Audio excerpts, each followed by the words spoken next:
Molavay'dan herkese merhaba. Adobe Premiere Pro ile render nasıl yapılır onu göstereceğim.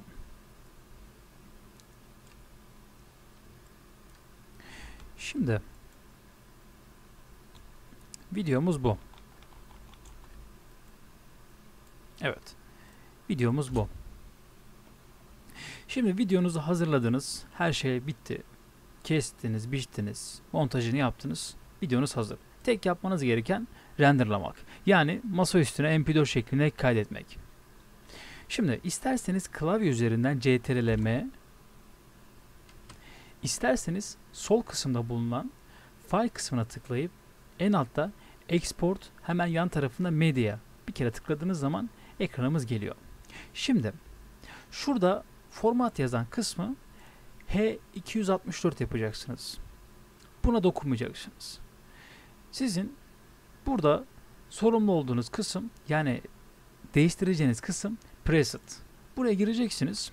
Şimdi burada isterseniz Twitter'a, isterseniz YouTube'a, isterseniz Facebook'a buradan video atabilirsiniz. Yani dönüştürme yapabilirsiniz. Şimdi biz YouTube'a video atacağımız için ben 720p seçeceğim. Daha sonra şuradan ismini değiştirebilirsiniz.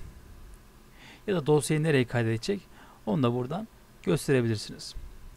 Daha sonra burayı da ayarladıktan sonra şuradaki kısımlara dokunmuyoruz.